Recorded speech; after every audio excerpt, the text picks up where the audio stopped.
반기문 씨에 대해서 이런 표현을 합시다. 일일 일실수. 일일 일 개그를 시전하고 다니시잖아요. 예. 온 국민들에게 어떤 웃음을 팡팡 제공해주고 있어요. 예. 요즘 코미디가 좀 별 볼 일이 없거든, TV에서. 이 사람 따라갈 수가 없네. 이런 식의 원맨쇼. 저번에 그랬잖아요. 이주일 씨가, 저 처음에 이렇게 데뷔할 적에 정말 무명이고 아무것도 아닌 얼굴만 좀 못생긴 사람이었었잖아요. 제일 처음 나왔을 때. 야, 일요일이다 코너에 이상해 씨랑 같이 나왔었어요. 야, 기억력 좋다. 근데 그때 그 사람이 했던, 사실은 그게 실수였다고 하는데, 환자의 눈을 이렇게 까보면서 운명하셨습니다 라고 해야 되는데, 의사 가운을 입고 자기가 자기 눈을 까보면서 운명하셨습니다 이랬던 이상한 어떤 개그가 있었단 말이에요. 그게 이제 막 큰 히트를 쳤어요. 근데 지금 반기문이 그 코드를 차용하네? 그 개그의 코드? 그러니까 턱받이를 자기가 한다라든지. 뭐 어찌됐건 간에 반기문 씨는 진짜 코미디 이거예요. 그런 건 진짜 애교고. 반기문한테 난 이런 걸 봤어요. 이 사람 정치를 하면 안 되겠구나 했던 절대 안 됩니다. 지점이 예. 기자들 앞에서 하소연을 한 거야. 돈이 너무 많이 든다. 지금 마포 쪽에 캠프가 2군데가 있대요. 근데 거기 들어가는 비용이 상당하겠죠. 사람이 움직이니까. 근데 지금 당장 선거 예비 후보 등록도 된 게 아니라서 후원금 모집도 불가능해요. 결국에는 자기가 그 돈을 써야 되는 거예요. 그렇지. 자기 사비 털었다 이거지. 네. 돈이 너무 많이 들어가고 어쩔 수 없이라도 입당을 해야겠다. 이런 뉘앙스를 말하는 너무 거예요. 속내를 빤히 들여다냈잖아. 그렇게 말하면 정치인 자격이 없다는 거죠. 예를 들어서 내가 반기문이라면요. 나 같은 성격에도 속내는 어떻든 간에 당당하게 내가 책임질 테니까 따라와. 그런 느낌으로 가져야 되는데 돈이 많이 드니까 정당에 들어가겠다. 이 논리를 지금 시전하심으로써 모든 정치인들한테 저 사람 근수가 바로 나와버린 거예요. 그렇죠. 정당이 그러니까 ATM기냐라는 얘기가 바로 야당에서 나온 거죠. 근데 정말 적합한 표현이고 솔직히 반기문은요 10년간 해외에 있다가 떠있던 사람이잖아. 그런 사람이 국내에 헬기를 어디다가 착륙을 시킬 것이냐 하고 이렇게 망을 보고 있던 차에 원래는 이 사람은 그랬겠죠. 새누리당이 온전한 상태에서 자기가 꽃가마 타고 내려올 줄 알고 있었겠지. 근데 그게 아니요. 착륙 지점이 불타고 있어. 막 이렇게 돼서 어디에 앉아야 되나 이렇게 막 우회를 하던 중에 뭐 이렇게 반이 막 반쪽아리가 났다 그러고 뭐 등등등등 이렇게 됐는데 근데 그때에 어디든가 그래도 앉긴 앉으실 거잖아요.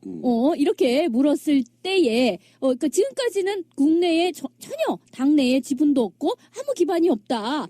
그런데도, 나름, 굉장한 어떤 그 대우, 국내에서 마치 일당, 그 후보나 됐냐 이렇게 대우를 해주고 있는 판에 그 당은 그럼 어떻게 하실라고 딱 물으니까 글쎄 뭐 어디든 하긴 해야 되겠지 내 돈이 생돈이 들고 있는 상황이니까 이 말을 해버린 거지. 이게 현실이 녹록치 않은 게 박근혜 탄핵이 반기문에게 주는 영향 같은 건데 대선 같은 경우는요 240일 전에 예비 후보 등록을 받아요. 이게 8개월 전이지. 그러니까 숫자로 말하면 올해 같으면 4월 20일부터 시작하는 거예요. 12월 달에 대선이 있는 걸로 가정하면.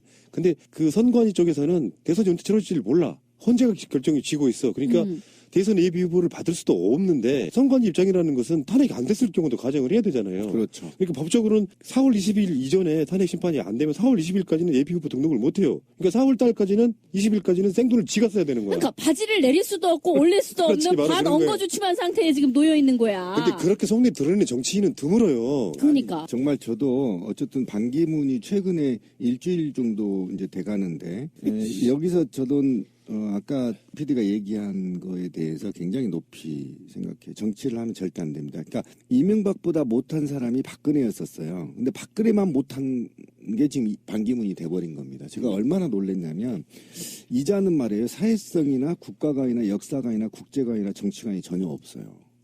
이게 굉장히 중요합니다. 제가 하나씩 조금 이따 계속 얘기를 드리겠지만 지금 정치를 시작한 지 5일째, 그러니까 6일째 돈 얘기를 꺼냈단 말이에요. 저는 이게 너무 무례하고 건방지다는 겁니다. 왜 그러냐면 야당 의원들은요. 수십 년 동안 때로는 수년 동안 자기 돈 써가면서 바닥에서 빡빡 기어서 올라가서 국회의원 정치하는 겁니다. 야당 정치인 중에 쉽게 꽃가마 탄 놈이 누가 있습니까?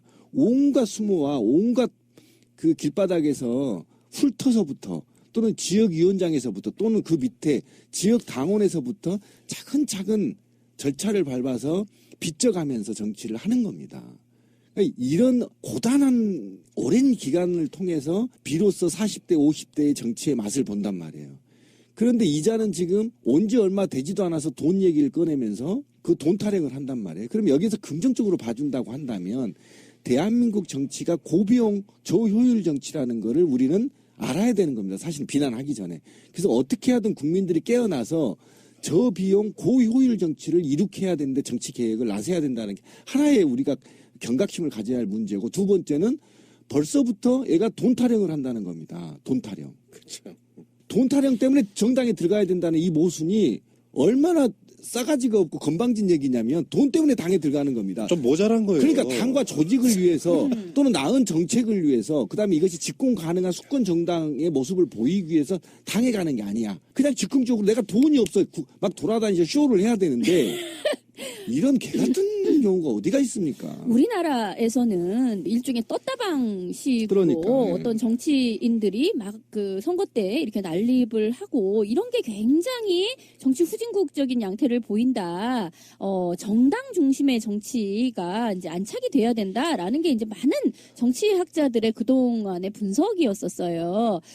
그래서 그래도 이제 지금은 한 정당에서 한 후보를 어떤 안정적인 경선의 과정을 통해 가지고 내는 그 방식이 이제 겨우 고착이 되나 마나 하고 있는 지금 상황인 거잖아요. 그런데 지금 이 사람이야말로 떴다방도 이런 떴다방이 없는 거야. 그냥 후보는 난 날라왔어. 후보는 날라왔고, 자, 땅바닥에 어떤 당이 있는지 볼까, 어디 앉을까 지금 이러고 있는 상태인 것이고, 이거는 전혀 정당과 이 사람 간의 화학적 결합이라는 건 불가능하다는 거예요. 아무런 소속감도 없고, 원래 정당이라는 거는요, 어떤 정치 철학과 정책을 공유하는 사람들이 어떤 권력을 잡고자 모이는 이익 집단이잖아요. 정당이라는 게. 근데 이 사람에게는요, 나는 후보고 나머지는 나한테 시다바리를 해줘야 되는 거야. 돈을 모아주고 조직을 모아주는 그런 탑다운 방식으로 이 사람들이 나한테 봉사해줘야 되는 것이지, 나는 그 정당과 어떠한 정치 철학이나 이념을 공유할 필요도 없고 그동안 산전수전을 겪을 필요도 없고, 이게 뭐예요? 이게 정말로 잘못된 특권 의식인 거잖아요.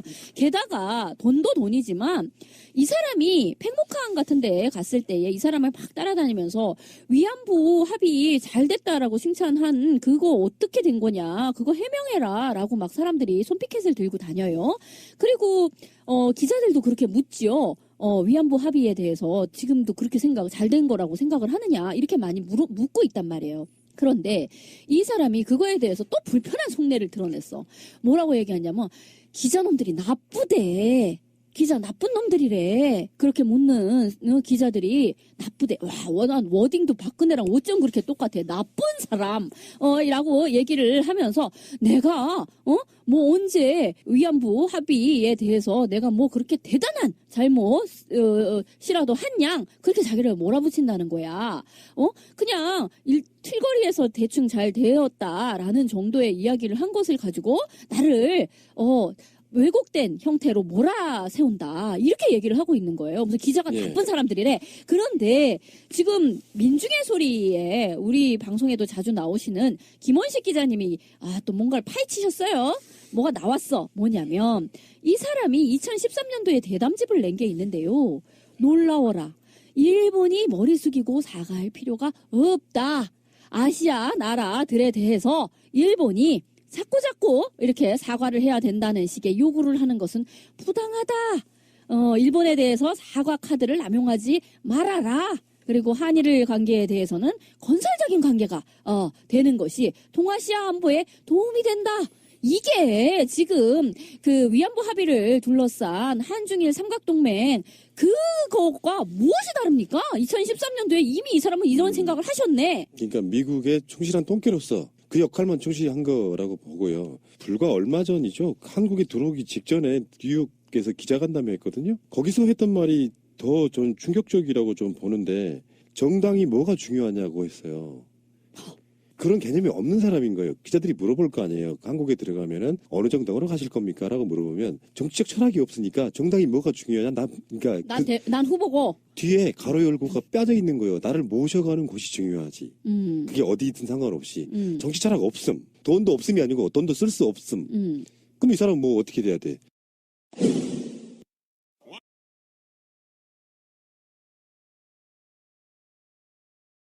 재밌는 거는 컨벤션 효과라는 게 있잖아요.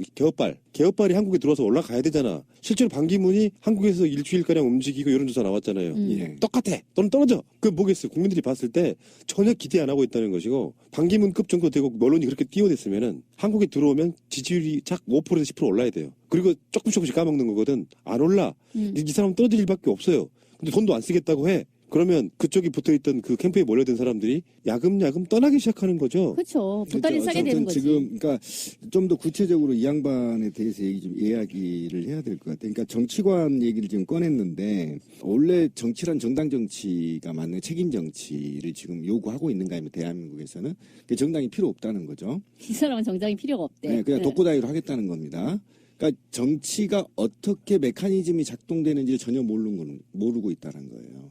그리고 자기가 어떤 정치를 어떻게 실현할 건지 로드맵도 없다라는 겁니다. 그래서 저는 정치관이 거의 제로 상태에 있다. 그냥 자기가 유엔 총장이 당선이 돼서 마치 유엔 총장처럼 혼자 독고다이로 돌아다니는 것처럼 좀 느껴지는 겁니다. 이게 어떤 게 문제가 있냐면 정치적인 파트너십이 존재하지 않다는 겁니다. 그러니까 제왕적 대통령을 꿈꾸고 있는 겁니다. 지금은 제왕적 대통령보다 소통하는 대통령, 그죠? 그 다음에 낮은 대통령, 그 다음에 국민의 심부름꾸름의 대통령이 돼야 되는데, 자기가 지금 이후에 쭉 얘기하겠지만 모순적인 가치관을 갖고 있는 그런 정치 철학을 가지고 자기가 국가를 운영하는 데 있어 국민은 거기에 구성 요소나 또는 정치적 동기는 필요 없고 넌 내 말 하면 따라와라는 제왕적 이런 구시대 발상을 하고 있다라는 겁니다. 그런 게 지금 곳곳에서 드러나고 있는데, 그 다음에 이제 아까 지민님 얘기한 역사관 얘기를 좀 한번 해보고 싶어요. 그러니까 소녀상이나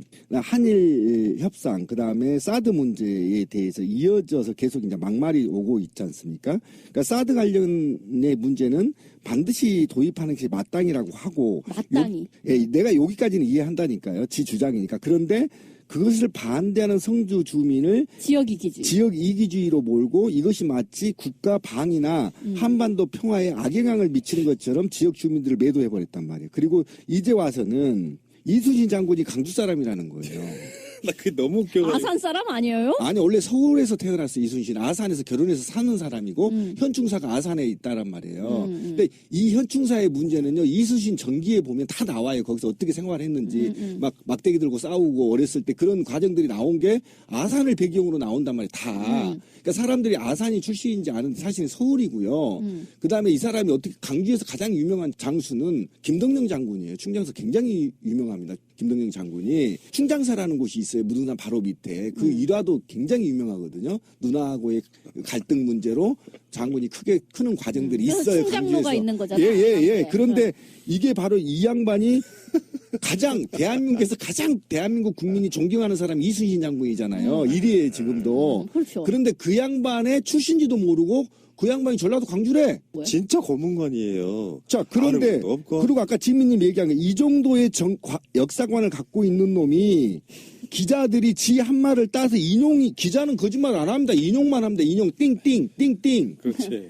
인용을 한 건데 거기다 대고 나쁜 놈이라고 욕을 한 거예요. 나쁜 놈이래 기자한테. 이거는 왜 그러냐면 얼마나 무식한 새끼냐면 이거 내가 앞에 있으면 짱돌로 입주댕을 조사버릴 만한 이 사건이에요. 지금요. 노인 학대야 그러면. 아니 그래도 조사버려야 돼. 왜 그러냐면 기자가 만약에 자기 따옴표로 인용을 했는데 잘못됐으면요. 내가 그렇게 했는데 왜 당신이 기사를 이렇게 썼어? 그러니까 수정 요청을 하면 돼요. 그리고 해명하면 됩니다. 그리고 그게 정치거든요. 해명하면서 그게 원래 리스크가 아니라 플러스가 될 수가 있어요. 아, 그런 의도였는데 기자가 와전됐구나라고 얘기하면서 오히려 자기 품위를 높일 수 있거든요. 그런데 컨텐츠는 없어. 그 말은 맞아. 그러니까 거기다 해명하기 짜증나니까 나쁜 놈 이렇게 얘기해버린 겁니다. 이게 있잖아요. 그러면 모든 기자들이 자기가 한 얘기와 무관하게 자기를 빨아주기를 원했던 거야? 그렇죠. 바로 그겁니다. 그러니까 아까 제가 말했던 정치관이나 역사관이나 사회관이 일맥상통하는 거예요. 지금 반기문은 빠져나갈 수가 없어요. 가치관이 전체가. 이런 전반적인 상태인 거고, 그 다음에 사회관에서 하나 더 따져야 될 게 뭐냐면 꽃동네 말이에요. 꽃동네 영상을 공개했더라고요. 이것도 또 죽을 떨어뜨리시더만 손을 부들부들 떨면서. 그런데 그 꽃동네 영상을 공개하면서 해명하는 것이 오히려 반기문한테 해가 돼버리는 겁니다. 그렇죠. 그 반기문한테 해만 될 뿐만 아니라 반기문은 남을 전혀 1%도 생각하지 않아요. 왜 그냥 그 영상을 공개하면서 비난은 누구한테 간 줄 알았습니까? 오홍진 신부한테. 그럼요. 오홍진 신부가 결국은 오바해서 죽이나 이런 게 튈까봐 옷에 턱바지를 씌워준 거에 대해서 그러면 오홍진 신부가 또는 꽃동네가 그 장애인들을 제대로 관리를 못하고 오히려 장애인들을 확대하고 있다는 의혹을 지금 받고 있단 말이에요. 이 사건 하나로. 그러면 오히려 자기가 죄송합니다. 제가 너무 과잉 의존에 이걸 공개할 게 아니라 상대방을 배려한다라고 한다면 적어도 제가 무리를 이렇게 죄송합니다. 아직 한국에 와서 한국의 문화나 기타 이런 것들을 잘 이해하지 못하고 있어서 배우는 과정입니다. 겸손하게 하면 될 것을 남을 다 죽이고 지만 살아나. 이거는 완전히 사회관이 0점이에요. 근데 해명이 독이 되는 거는요, 그것뿐만이 아니에요. 그러니까 지금 그렇죠. 보세요. 그 꽃동네에서 그렇게 한 거는 결국은 그 풀 영상이 공개됨으로 해서 이제 오홍진 신부라든지 이런 사람들이 더 욕을 먹은 거 그렇죠. 물론 이거니와 솔직히 말하면요, 그거는요.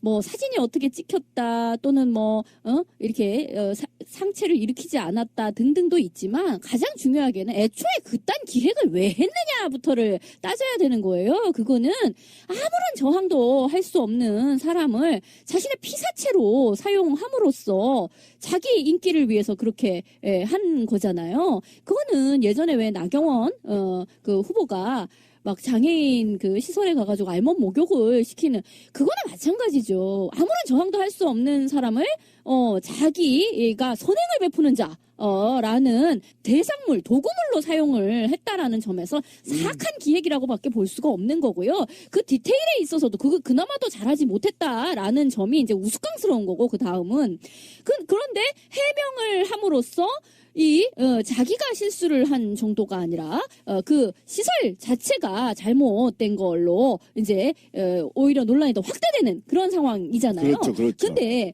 선친묘에 가가지고 한 그 이상한 짓거리에 대해서도요, 이제 막 왜 그 지가 마시냐, 이제 막 이런 얘기가 나왔잖아요.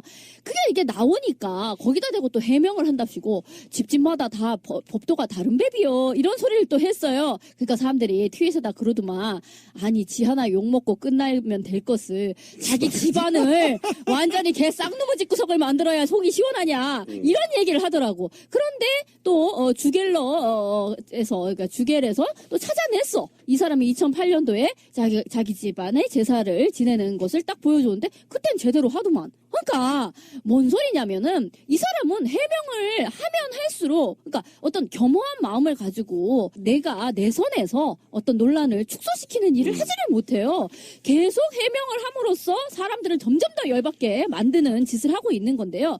나는 이 사람이 지금 와가지고 했던 온갖 열받는 짓거리의 이야기 중에서 최고는 결국 청년들에게 한 얘기가 아닌가 싶어요.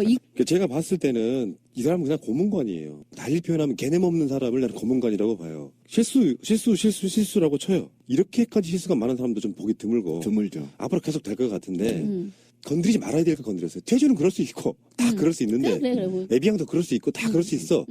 그런데 청년 문제는요. 박근혜가 불과 얼마 전에 중동가라고 했다가 그러니까 대통령에 오를 자들은 밖에 나가서 개고생해라 이렇게 말하면 안 되고 내가 당신들을 위해서 뭔가 이 자리를 만들고 싶은데 날 찍어줘. 요거 개념으로 가야 되거든요. 근데요, 이 사람은요, 이 일종의 타임머신 같은 거를 타고, 뭐랄까, 과거에서 그냥 온 사람이에요. 그러니까, 왜 한국은 다이나믹 코리아라고 얘기를 하잖아요. 한국에서 이 사람 10년 떠 있었어요. 그 10년 사이에 한국에 어떤 문제가 있었고 이 사람들의 일반 정서가 어떻게까지 변화했는지를 전혀 모르고 있어요. 한국은 저는 이제 제 친구가 외국에 있어가지고 이제 한 1년 단위로 대략 오거든요. 그러면 이제 1년치 설명을 해줘야 돼, 얘한테. 한국에서 무슨 일이 있었는지를. 막 1년치 설명을 하느라고 막 하루 정도 막 머리가 얼마나 욱신욱신 하는지 몰라요. 근데 그것도 설명해주기가 쉽지가 않아. 1년 정도 얘기를 해줘도. 근데 얘가, 처음에 미국에 갔다가 처음 돌아왔을 때는 9년 만에 돌아왔었어요. 9년치 얘기를 해주느라고 나는 죽는 줄 알았었어, 진짜로. 근데 한국이란 나라에서요, 10년간 바깥에 떠있다 오잖아요. 정말 이거는 이해할 수 없는 요지경. 정말 설명할 길이 없는 사태에 빠져요. 그리고 특히 최근에 10년간 도대체 무슨 일이 있었는가? 사람들은 왜 10년 전만 해도 젊은이들 아프니까 청춘이요. 내지는 해외에 나가서 많은 기회가 있고 자원봉사라도 라는 이야기는 그냥 그렇게 얘기할 수도 있고 뭐 나름 해외를 많이 해집고 다닌 사람으로서 하는 뭐 덕담일 수도 있고 그랬을란가 몰라. 10년 전만 해도. 근데 지금은요. 그 얘기하면 야, 칼 안 맞는 게 다행이에요. 진짜 욕먹는 건 고사하고 진짜 총알 날라와요. 그 소리를 이 사람은 아무런 개념 없이 그냥 한다는 거야. 그러니까 조선대학교 강연회에서 참 말하기도 창피한데. 아이고 진짜 부끄러워 죽겠어. 네. 그 사람이 유엔에 가서 국적 코리아를 달고 활동했다는 게 10년이 다 보이거든. 진짜 부끄럽다고. 일단 진미님이 10년 외국에 나가 있다고 했는데 이 아이는 평생 외가 있었어요. 장관직 빼고. 네, 외교관이었으니까. 근데 그 좀 짚어봅시다. 젊어서 개고생해야 된다라고 얘기한 것까진 좋아요. 그다음에 글로벌 스탠다드 마인드를 가져라. 이 말과 취업을 못하면 자원봉사라도 좀 해라. 인턴을 확대해야 된다. 글로벌 마인드. 그 시대는요. 5년 전에 가버렸어요. 아까 지민님 얘기했죠. 한국 사회에서는 5년 전부터 글로컬 리더십이라고 얘기를 합니다. 그러니까 뭐냐면 글로벌 리더십은 이미 국제사회에서 통용되지 못하고 있다. 그래서 글로컬리즘은 뭐냐면 내 것이 세계적인 것이요. 이거예요. 한국말로 하면. 그러니까 네가 갖고 있는 특유의 네 지역이 갖고 있는 특유의 문화를 국제 문화와 융합해서 새로운 문화, 새로운 청년 리더의 철학을 가질 때인 거예요, 지금. 그러니까 우리가 한번 보세요. 그러니까 김치가 세계적인 것이여 가는데 전라도 김치를 미국에다 갖다 주면 먹겠냐고요. 제가 쉽게 설명하는 거예요. 전라도 김치를 미국의 젊은 층의 입에 맞게 새로운 미국의 문화와 결합시켜서 그 입맛과 결합시켜서 만들어내는 게 미국 김치란 말이에요. 그렇게 가라는 거예요. 예전에 5년 전에는 그냥 우리 것이 세계적인 것이니까 김치를 막 먹이게 만드는 거야. 미국인한테. 근데 안 먹어 해보니까. 그러니까 이제는 그러지 말고 미국의 글로컬과 한국의 글로컬이 결합된 새로운 문화가 창출되는 사회란 말이에요. 그래서 대한민국의 모든 고등학교, 대학교들이 글로컬리즘을 양성한다고 지금 돼 있단 말이에요. 그런데 이것도 좀 후진적인 거고요. 그 다음에 인턴 제도는 이미 이명박 정부 때 폐기된 정책입니다. 박근혜 때 손도 못 내봤어요. 초기에 내놨다가. 인턴제에 폐배가 있었고요. 그 다음에 자원봉사 얘기인데요.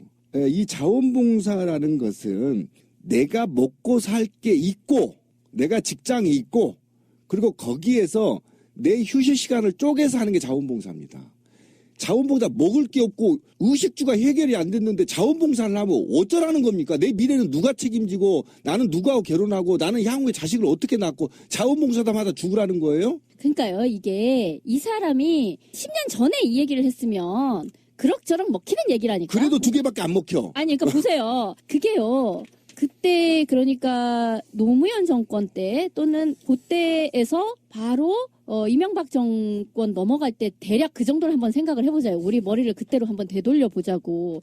그때는요. 뭐가 글로벌 스탠다드가 어쩌고 저쩌고 얘기를 하면 그럴듯하게 들렸어요. 진짜로. 말장난이지. 그러니까 대충 그렇게 들렸어. 그런데 그거에 대한 폐해를 이미 다 경험을 하고 있어요. 그러니까 보세요. 글로벌 좋아.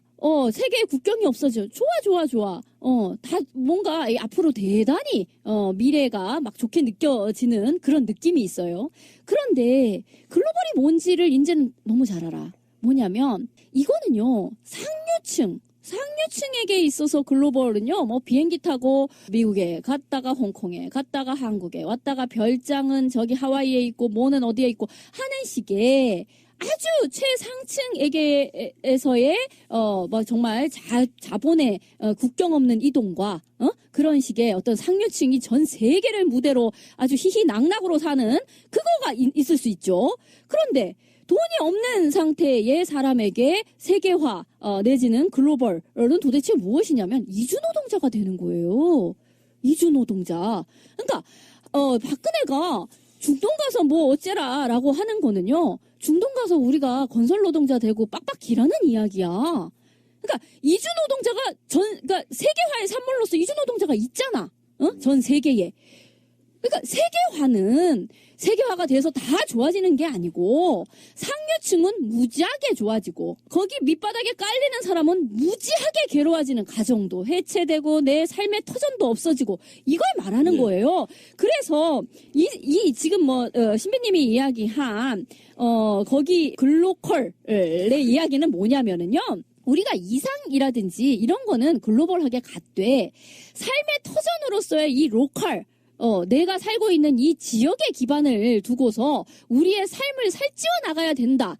이 개념으로서 왜 박원순 서울시장이 이야기한 동네 살리기 프로젝트라든지 그런 등등이 있는 거예요. 무슨 지금 뜬구름 잡기식의 이야기를 하고 있냐고. 그러니까 그 해외 나가라고 하는 말은 다르게 표현하면 완전히 느낌이 달라져요. 경제 난민. 근데 그래서 비교가 되는 측면이 뭐가 있냐면은 야권 주자들은 지금 공공부문 일자리 몇 개 만들겠다. 그렇죠. 그 이야기하고 있고요. 기본소득 이야기하고 그렇죠. 있는 그 지점까지 와 있어요. 지금 엄청나게 높이 올라가 있는데 이 사람 공감력이 떨어지다 보니까 들어와서 진짜 박정희 시대나 전두환 시대에 했을 법한 얘기 하면서 난 성공한 사람이니까 나를 본받아야 돼. 사실은 내가 보기에는 반기문 고생한 게 없거든요. 유엔 사무총장 하려고 지가 고생했습니까? 지금 한국에 들어왔더니 대선주자가 돼 있는 거예요. 정말 운 하나는 끝내주는 그렇죠. 사람이라고 노력 한 보는데 번도 하지 않고 그렇죠. 그런데 반기문이 해야 될 이야기는 딱 박근혜 탄핵 시점이고 촛불 광장에 한 발을 나가봤다면 이렇게 이야기를 해야 됩니다. 재벌 개혁을 통해서 사회 구조 개혁을 통해서 좋은 일자리를 많이 만들어낼 테니까 청년들은 걱정하지 마시고 열심히 일할 준비를 하시라. 이런 개념으로 가주면 청년들이 열광할 텐데. 콘텐츠가 없잖아. 그러니까 이건 내 고문관이에요, 그냥. 저는 이제 더 열받은 게 뭐냐면 이날 강연에 참여한 젊은이 M4세대예요. 얼마나 가슴이 찢어졌겠습니까? 뭔가 국제 리더를 했던 자로서 이 젊은 M4세대들이 반기문한테 뭔가 하나 지식을 얻고자 찾아간 그 자리에서 이런 막말을 들었을 때 얼마나 자괴감이 들었겠어요. 저 개새끼 저거 이렇게 되는 겁니다. 한마디로 이게 진짜 아까 말씀했죠. 싸대기 안 맞는 게 이게 이 나이 때문에 안 맞았지. 만약에 20대가 그렇게 강연했다면 싸대기 그냥 올라가고 다 나가버려요. 누가 이런 강의를 듣고 있습니까? 총 맞아, 진짜. 예, 그런데 화재총 날라와. 이 M4 세대들한테 이렇게 가슴에 못을 박는 얘기를 왜 하냐는 겁니다. 지금 말이죠. 이게 지금 대기업도 지금 같은 맥락에서 주장하고 있는 겁니다. 대기업도. 그러니까 이게 지금 대기업들이 자기들이 일자리 창출 안 하겠다고 지금 버티는 겁니다. 지금 그 특검하고 현재 이 공격을 당하니까. 이것도 거짓말이거든요. 지금 최근 5년간 대기업들은 일자리를 창출하지 못하고 있습니다. 왜? 이것들은 어쨌든 자본이 세계화되어 있기 때문에 자본의 이익을 남겨야 되기 때문에 자동화로밖에 갈 수가 없어요. 그러면 일자리 창출은 아까 말한 대로 권 PD가 얘기한 대로 사회제도를 개혁한 후에 중소기업들이 일자리를 만든 거란 말이에요. 그리고 공공영역밖에 없어요. 이건 선진국의 규모 모델입니다. 예를 들면 공무원한테 주 4일제를 하고 나머지는 추가로 하면 지금 100만 공무원 아닙니까? 그럼 100계좌를 더 만들 수 있다라고 공무노조는 제안하고 있는 거 아닙니까? 더더욱이 또 공공자리 같은 경우 선생님 일자리 부족해서 지금 다 비정규직 쓰고 있잖아요. 이거 다 정규직 돌리고 말이죠. 그 다음에 의료 같은 경우 새로운 산업 정도의 로드맵을 만들어서 몇 개의 일자리를 만들겠다. 이렇게 구체적으로 정책을 내놓는데 지는 퉁쳐서 해외로 가라는 겁니까? 아까 말한 대로 이거를 디지털 유목민을 양성시키는 거예요. 디지털 유목민도 아니야. 네. 그냥 경제 난민이죠. 난민이지. 어디 가서 돈 벌어오라는 거잖아. 근데 지금요. 그러니까 2000년대 초반하고 달라서 무슨 아프니까 청춘이다 같은 소리를 하면요. 정말 욕먹어요. 이제 그런 말도 할 수가 없어요. 맞아요. 그리고 해외 가서 봉사해라? 이거는요, 가령 2008년 그맘때쯤에 일종의 해외에 이렇게 말한 것처럼 그렇게 나간 사람들 꽤 있었어요. 나갔는데, 나름 가서 정말 굶는 어린이들 돕고 하는 막 그런 거 있잖아요. 국제 기아 난민 돕고 하는 그런 국제기구에서 자원봉사하고 그러고 나서 돌아온 사람들도 꽤 있어요. 지금 우리 주위에 있는데, 뭐냐면 그런 거지. 그게 나가서 막 진짜로 굶고 막 이런 사람들을 보면서 자기가 봉사하고 이러면 굉장한 나름 삶의 보람을 느낀대요. 그런데 계속 그렇게 살 수는 없잖아요. 그래서 국내에 돌아오면 아무것도 아니라는 거예요, 자기가. 너무 자기는 갑자기 쓰레기 같은 그런 느낌이 든다는 거예요. 이 한국에서는 아무것도 할 게 없고 그래서 할 수 없어가지고 다시 나간대요. 무슨 대책이 있어서는 아니고. 맞아요. 그런 식의 어떤 굉장한 어떤 무력감과 어떤 분열에 시달리는 젊은이들도 지금 굉장히 많아요.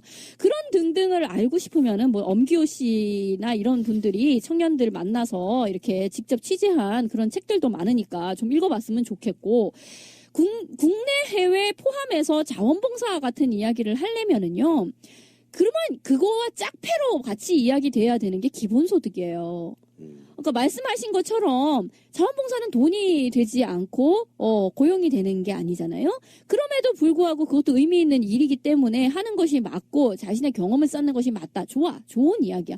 그러려면 그걸 위해서 기본소득이 되고, 왜 유럽 같은 데에서는 청년수당 등등으로 그게 어느 정도 해결이 되기 때문에 해외에 가서 네 경험 쌓으라고 해외여행하라고 한다는 거 하잖아요. 유럽에서는. 그게 같이 이루어져야 돼요. 아니면 기본급 있죠. 그러니까 최저임금. 이게 엄청 꽤 어느 정도 높아져서 일본 같은 경우가 좀 그래요. 기본 시급이 좀 높아요.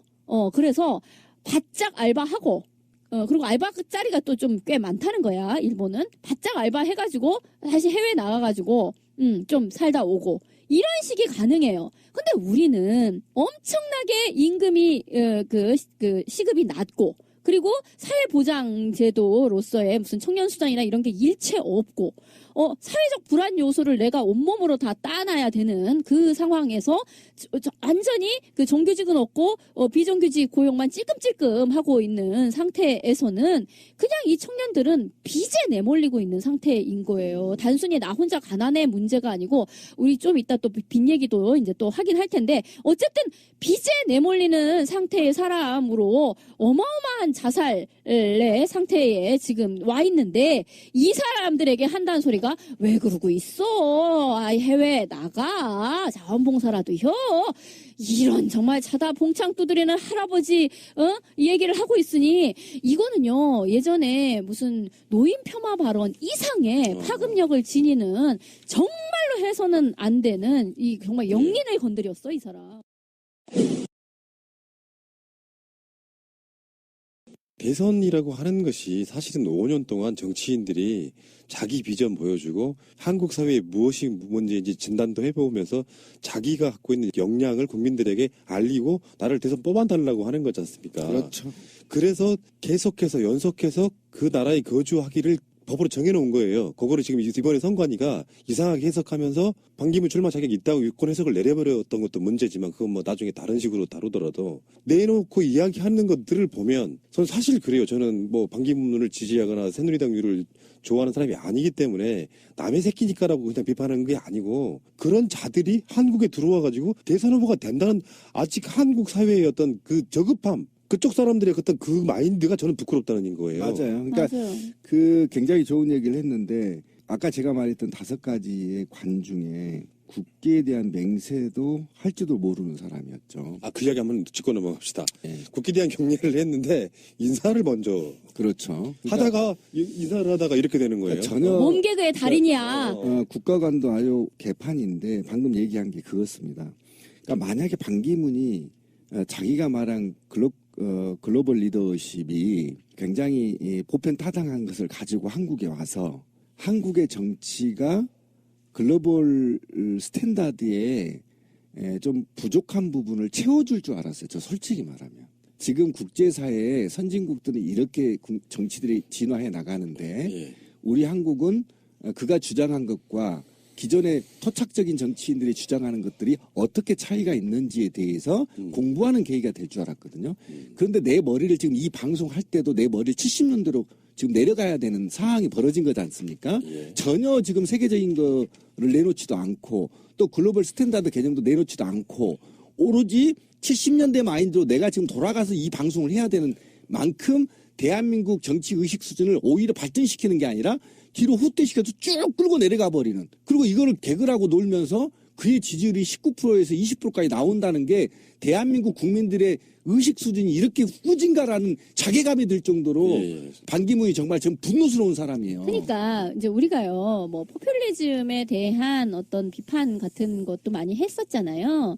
그러니까 이제 어떤 정당적 기반을 갖지 못하고 한 사람의 어떤 유명세에 의해 가지고 그 사람이 후보가 되고 거기에 나머지 정당들이 다시 도열하거나 짜맞춤을 하는 식의 그런 정치를 해서는 안 된다라는 얘기를 했었는데, 근데 이제 이 사람이 이제 대표적인 지금 그런 방식의 것을 하려고 하는 거죠. 근데 이 사람의 유명세는 왜 유명세가 됐냐 그랬더니 이제 이것도 일종의 후진국 마인드예요. 그러니까 해외에 가서 젤로 좋은 자리에 있었던 사람이니까. 그러니까 이를테면 변방 의식인 거야. 말하자면 여기가 지방이에요. 지방에서 어메 누구누구네 누구가 서울 가서 출세했디야. 서울에서 높은 자리에 있다 내려왔디야. 이런 식의 마인드인 거예요. 변방의 의식인 거죠. 그러니까 그러면 그 사람은 어떻게요? 여기 와가지고 아무 자리라도 아무 기관장 자리라도 하나 꿰차는 것이 맞지? 지금 거의 그 수준의 지금 사고를 하는 거예요. 네, 그래서 한국에 와서 보여주는 몸개그 첫 번째 그건 그냥 해프닝이라고 치고 각종 인터뷰 같은 게 드러나는 어떤 뭐 대언론관이라든지 위안부 합의 세월호 문제 또는 청년 문제 같은 것들이 드러나는 그 사람의 어떤 부실함, 허약함, 좀 모자람, 심지어는 고문관. 근데 저는 코어는 두 가지라고 보는데요. 하나는 유엔이 어떻게 유권 해석을 내려주느냐예요. 이제는 출마 자격이 있다 없다 그 부분하고, 두 번째는 지금 이제 비리 쪽에 연결돼 있는 건데요. 다른 거는 그냥 동생, 조카, 아들이라고 칩시다. 유엔에 납품하고 뭐 조카나 동생이 하는 사람 일이 다 주요 고객이 유엔이었다고 하면 그냥 그렇죠. 그렇다 칩시다. 그건 우리나라 문제 아니니까. 근데 지금 가장 중요하게 드러나고 있고 정치권에서 가장 민감하게 보고 있는 거는 박연차 문제입니다. 박연차 문제인데 그 당시 그랬다는 거예요. 이인규 중수부장이 박연차 그 게이트 때 돈 준 사람이 누구누구냐 이렇게 불러라 하니까 적어냈을 거 아니에요. 더 있잖아. 그 정도는 부족해라고 해서 거기에 지금 반기문이 들어있는데, 진짜 재밌는 거는요. 지금 박영수 특검이 그 당시 변호사였어. 그 당시에 박연차의 변호사였기 때문에 너무나 잘 알고 있다는 너무 겁니다. 웃겨. 그러니까 박연차를 변호했던 박영수 특검이 반기문을 수사할 수도 있는 이 상황까지 와버린 거거든요. 고소 고발만 있으면 얼마든지 가능하다고 보는데. 이게 너무 재밌는 일인데, 어쨌든 박연차의 변호사였던 박영수, 지금 현재 그 특검에 가 있는 박영수, 그 사람이 이미 그러니까 박연차를 변호하기 위해서 누구누구에게 돈을 갖다 줬다라는 그 리스트를 만들어서 당시 검찰에게 줬다는 거예요. 당시 검찰. 그러니까 줬는데, 그러니까 준 게 확실해. 그래서 그게 검찰로 넘어갔는데, 그때에 누구가 받았다라는 것이 나올 적에 이 사람은 빠졌다는 거야, 반기문은. 그리고 나서 이제 노무현 전 대통령이 이제 서거를 하는 바람에 더 이상 뭐 캘 거 없고 그냥 덥세 넘어가세 이렇게 됐다는 거예요. 그래서 그럼 그 파일은 어디에 가 있느냐, 그 서류는 어디가 있느냐, 검찰청 캐비넷에 고이고이 들어있지 이걸 누가 없앨래야 없앨 수도 없는 거니까 그대로 있음 이라는 거죠. 그래서 만약에 이 반기문이 이걸 보도를 한 한겨레나 이런 쪽에다가 고소 고발을 하면 바로 검찰청 캐비넷이 열린다라는 이야기예요. 제가요 최근 영화 소개 하나 할게요. 더킹이라는 영화, 이번에 더킹 예, 조인성 주연, 정우성이 나오는데요. 정말 미남 둘이 나오니까 정말 참 물론 눈호강도 하는 데다가 그게 중요한 게 아니라 검찰 권력을 통해 본 한국의 현대사를 보여주는데요. 지금 제가 말씀드린 검찰청 캐비넷에 있지라는 것이 도대체 무엇을 의미하는지를 이 영화는 너무나 친절하게 이야기를 해줍니다. 거기에 딱 명대사가 그런 게 있어요. 사건도 김치처럼 익혀 먹어야 맛있다.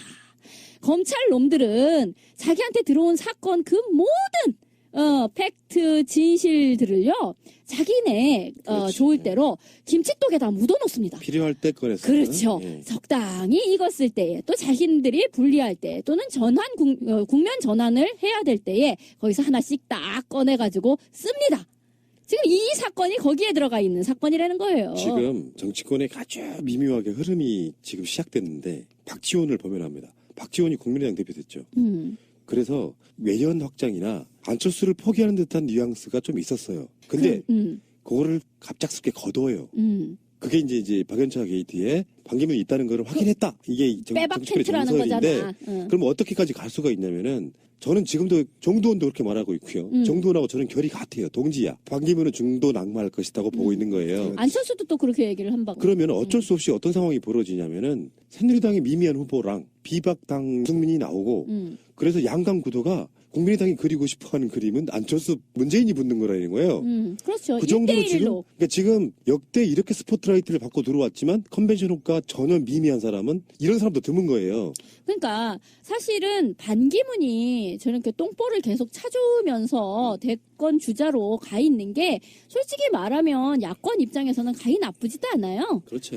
이런 진짜 청년 폄하 발언까지 하셨는데 적당히 표를 잠식하면서 있어주면 참 괜찮겠어 그것도. 그리고 유승민도 나오고 반기문도 나오고 이러면은 참 좋겠어. 근데 어쨌든 이 사람은 도중 하차를 할 가능성이 매우 높다라고 보이고요. 돈 때문에 돈도 돈이고요. 이 사람이 인재사 어제 이제 뒤통수가 화끈함을 느끼는 거야. 응? 그러니까 어쨌든 지금 빼박 캔트로 검찰청에 들어가 있는 자기 이름 그거 어떻게 뺄 것이며 그것도 있는 데다가 아니 뭐 녹록치가 않은 거야. 자기 꽃가마 타고 내려올 줄 알았더니만 뭐요 이렇게 바뀌었어? 라고 생각을 할 테고 하는 등등 해서 아이고 내가 이 나이에 뭐가 답답해서 라는 생각이 들면 이제 그만하게 되는 완주를 못하겠다 이렇게 나자빠질 가능성이 있는 거죠. 근데 그렇게 나자빠지게 되면 안철수는 약간 살아나는 국면이 될 수가 있고 저쪽에서 이제 유승민 뭐 안철수 대충 이러면서 이쪽에서 문재인 이렇게 만약에 3자 구도 비슷하게 되면 이것도 가히 나쁘지 않다 이렇게 보는 건데 만약에 저쪽에서 다 포기를 하고 안철수 문재인 이렇게 1대1로 붙을 가능성도 생각을 해봐야 되는 거예요. 그러니까 약간 정치적으로 이제 얘기를 했는데 반기문이 대체적으로 국민의당에서는 좀 러브콜을 하려고 했는데 국민의당 당대표 박지원이 저러면 우리하고 멀어지는 거죠. 이 키워드를 뽑았죠. 그러니까 반기문이 굉장히 지금 한국인으로부터 굉장히 아까 말한 대로 이 정치가 저는 그래요. 이번 헌재나 탄핵 정국이 대한민국의 사회나 그다음에 더더욱이 정치에 한 차원 발전될 수 있는 계기가 됐을 거라고 보고 그러면 차기의 대통령 후보들은 여야를 막론하고 정책적 능력을 검증받아야 하고요. 역사관을 검증받아야 되고요. 그다음에 도덕성을 검증받아야 되고요. 그다음에 국가관을 검증받아야 될 중요한 시기에 반기문 같은 또라이가 들어와서 그런 걸 하지 못하고 누구든 야권이 대통령이 당선되든 어부지로 돼서 국민들한테 제대로 정책적 대안을 받지 않고 그 정책을 중심으로 투표할 수 있는 선진화되어 있는 지금 우리 사회 문화에 똥을 찌끌고 있다라는 거 반기문이 없었으면요 지금 한국 사회는 뭘로 논쟁이 되는 줄 아십니까? 바로 정책으로 논쟁이 되고 청년 실업으로 논쟁이 되고 바로 복지로 논쟁이 돼야 될 판에 이거 가십거리로 반기문이만 씻고 있다가 문재인이 된다고 해도요 저는 문제가 있다고 생각합니다. 왜 그러냐면 문재인이 무슨 정치를 해야 되는지 국민들이 알아야 되잖아 이제. 그런데 그런 것들이 다 없어져. 그럼 유승민하고 붙었다고 쳐요. 안철수하고. 그럼 세 사람의 정책을 비교하면서 국민들이 이 후보가 정책이 훨씬 더 진보적이구나. 이걸 냉철하게 분석을 하고 그다음에 누가 또 부정부패 척결의 의지가 강한가 이런 것들을 종합적으로 보고 찍어야 되는데 이거 뚱뚱같이 양아치 같은 놈이 와가지고 막 흔들어 놔버리니까 이게 정치로 가야 돼. 무슨 정책으로 가야 돼. 아니면 사람 됨됨이를 파악해야 돼.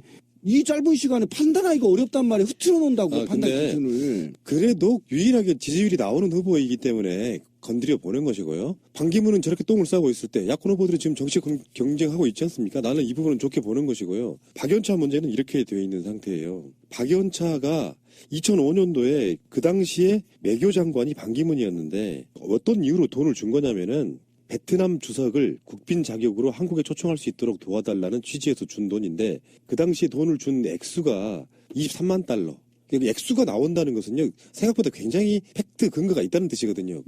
지금 현재 우리나라 돈으로 한 2억 8천만 원 정도를 줬다 그 의혹이거든요. 박연차 씨가 전방위적으로 로비해가지고 뭐 소문들이 있었어요. 당시에 박연차가 써낸 이름이 150명이다. 뭐 아니다. 50명 정도 될 거야. 뭐 그 정도인데 최소한 자기가 사업하는 데 있어가지고 필요한 사람들한테는 대부분 다 이렇게 돈을 찔러준 걸로 지금 나오고 있는 부분이라서 박연차가 당시에 정말 가까운 사람들은 뭐 불지 않거나 자기가 죄를 좀 면할 수 있을 정도로 찔끔찔끔 불다가 무슨 이야기가 나왔었냐면 당신네 딸들까지 다 처벌받을 수 있다는 검찰의 어떤 협박 이런 거에 맞물리면서 다 털어놔 버렸다는 거거든요. 그때 그 리스트 중에 한 명이 반기문이었는데 그리고 나서 반기문이 유엔 사무총장으로 가잖아요. 그러니까 우리나라를 대표해서 외국에 나가 있는 유엔 사무총장을 건드릴 필요가 없다 그래서 어느 누구도 터부처럼 건드리지 않았는데 그게 10년이 묵혀져 있다가 다시 이번에 나온 거거든요. 더더욱이 또 맞물려 있는 게 박영수가 당시 변호사였는데 이 21명의 명단을 검찰에 직접 넘겼다 이 얘기입니다. 그렇죠. 그래서 이제 문제가 되는 거고 이게 이제 건드리면 건드릴 수가 어쨌든 이 수사는 대통령 후보로서 또는 그에 준하는 사회적 인물로서 명백하게 조사를 받거나 또는 자기가 해명을 해야 되는 문제이기 때문에 아무래도 기자들의 포토라인에 서게 되겠죠. 결국은. 근데 어쨌든 반기문은 우리가 이제 눈에 보이는 것은 반기문이지만 반기문 뒤에는 이제 이명박이 있다라고밖에 볼 수가 없는 거고요. 실제로 이명박이 그렇게 얘기를 했대잖아요. 지금 가능성 있는 그나마 후보는 반기문밖에 없으니까 잘해줘라 라고 했다는 거잖아요. 그래서 지금 뭐 바른정당이라든지 과거 친이계들이 어떻게 움직이느냐가 대단히 중요할 텐데 근데 이 사람이 어느 정도 깜냥이 돼야 그 정도의 어떤 퍼포먼스라도 해줄 텐데 이 사람이 정말 노인으로서 여기저기에다 지금 뭐 똥을 쳐바르고 있는 거의 이 지경에 지금 놓여 맞아요. 있기 때문에 이 사람을 과연 친이계가 도저히 안 되겠다라고 뭐 할 가능성도 있는 거죠. 아니 지금 벌써요. 반기문이 지금 내부에서 그러니까 어떻게 불러야 하나 반기문 라인과 친이계 라인이 갈등이 지금 그렇죠. 야기되고 있어요. 그러니까 벌써 친이계의 지지자들도 MB도 반기문이 이 정도 모자란 사람이라는 걸 몰랐나 봐요. 알고 보니까 이게 도저히 불가능하다고 싶으니까 너무 실수가 많고 이러니까 친이들이 도저히 이건 아닙니다. 이게 골 때리는 일이 벌어질 겁니다. 이렇게 이제 얘기가 내부에 오고 간다는 겁니다. 실제로 역사관이나 기타 전체에 보면은 박근혜만 못해요 지금. 그러니까 그러다 보니까 이제 깜짝 놀란 거야 친이계가. 뭐 이런 사람이 있나 이렇게 돼서 지금 갈등이 불거지고 있다라는 그러니까 거죠. 이를테면 박근혜 같이 모자란 사람이 어떻게 대통령이 되었나라는 것도 이를테면 이명박 그 당시에 이제 그 여당이 대안이 없다. 그냥 박근혜 뭐 별로지만 그냥 결사옹위해서 가자 이렇게 됐던 거잖아요. 다 도와라 그냥 뭐 이렇게 된 건데 근데 그 짓을 했더니 끝이 안 좋잖아.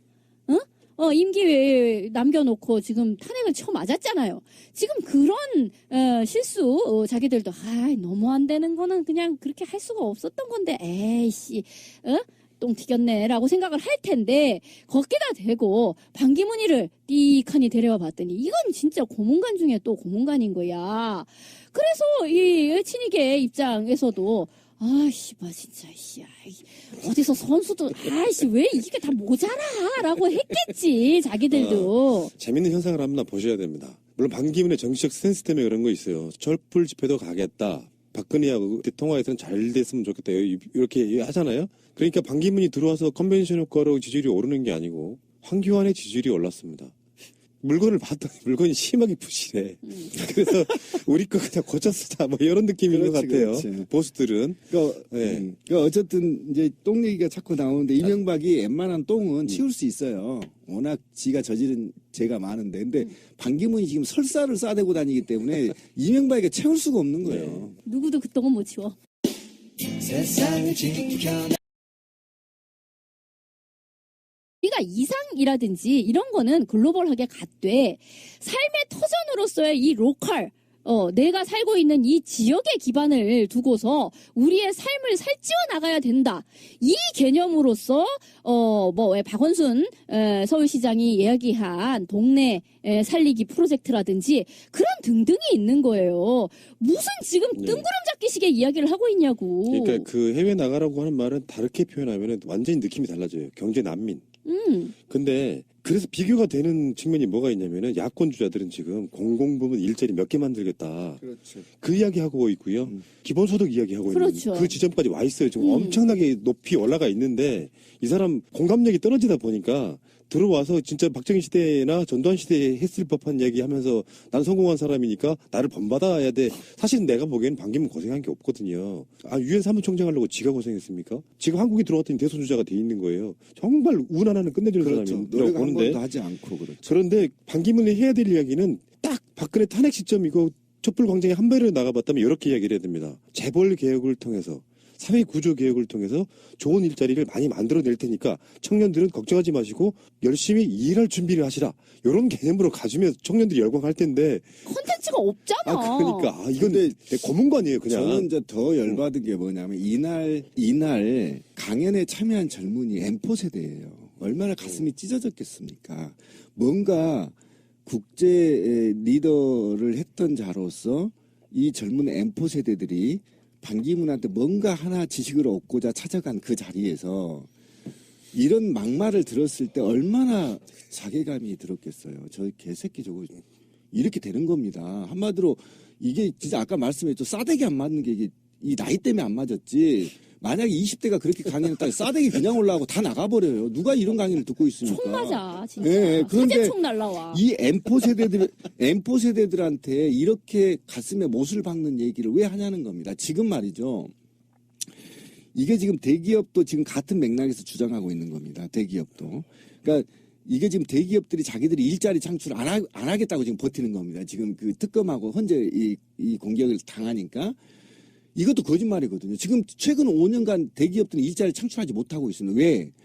이것들은 어쨌든 자본이 세계화되어 있기 때문에 자본의 이익을 남겨야 되기 때문에 자동화로밖에 갈 수가 없어요. 그러면 일자리 창출은 아까 말한 대로 권 PD가 얘기한 대로 사회제도를 개혁한 후에 중소기업들이 일자리를 만든 거란 말이에요. 그리고 공공영역밖에 없어요. 이건 선진국의 규모 모델입니다. 예를 들면 공무원한테 주 4일제를 하고 나머지는 추가로 하면 지금 100만 공무원 아닙니까?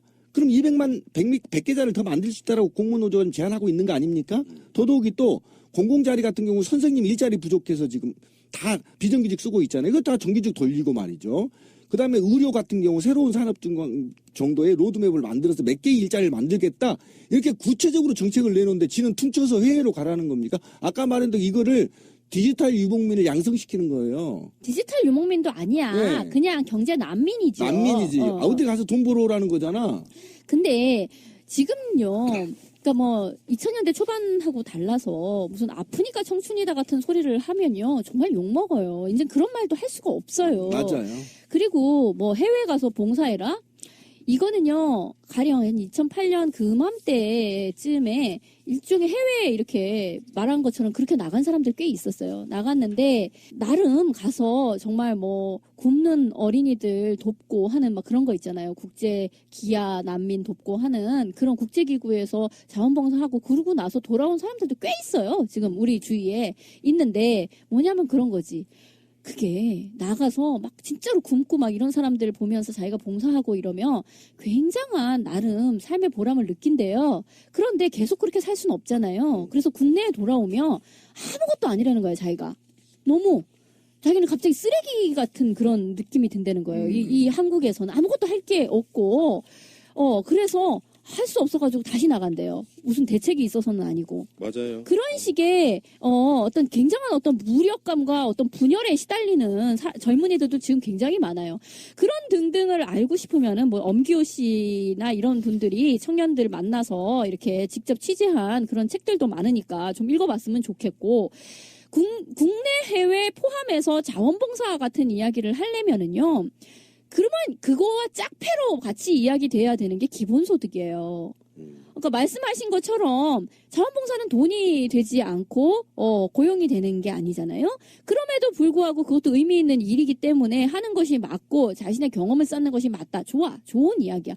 그러려면 그걸 위해서 기본소득이 되고 왜 유럽 같은 데에서는 청년수당 등등으로 그게 어느 정도 해결이 되기 때문에 해외에 가서 네 경험 쌓으라고 해외여행하라고 한다는 거잖아요. 유럽에서는. 그게 같이 이루어져야 돼요. 아니면 기본급 있죠. 그러니까 최저임금 이게 엄청 꽤 어느 정도 높아져서 일본 같은 경우가 좀 그래요. 기본 시급이 좀 높아요.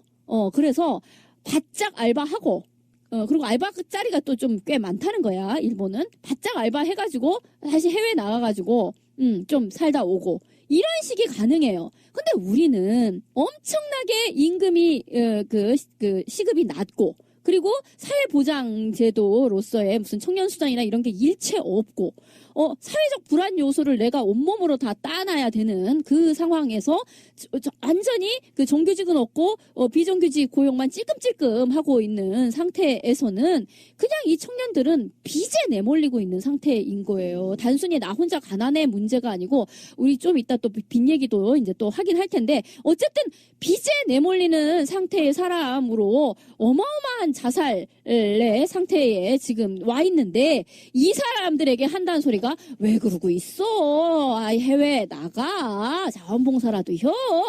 이런 정말 자다 봉창 두드리는 할아버지 이 얘기를 하고 있으니 이거는요 예전에 무슨 노인 폄하 발언 이상의 파급력을 지니는 정말로 해서는 안 되는 이 정말 영린을 건드렸어 이 사람. 대선이라고 하는 것이 사실은 5년 동안 정치인들이 자기 비전 보여주고 한국 사회에 무엇이 문제인지 진단도 해보면서 자기가 갖고 있는 역량을 국민들에게 알리고 나를 대선 뽑아달라고 하는 거지 않습니까? 그렇죠.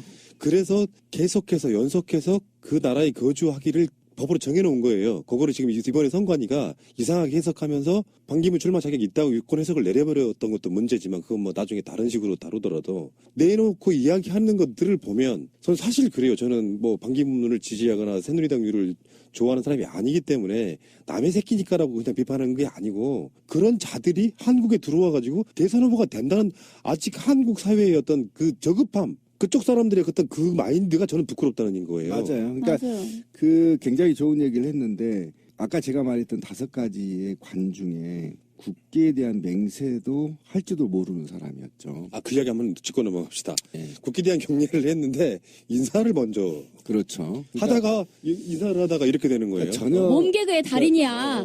국가관도 아주 개판인데 방금 얘기한 게 그렇습니다.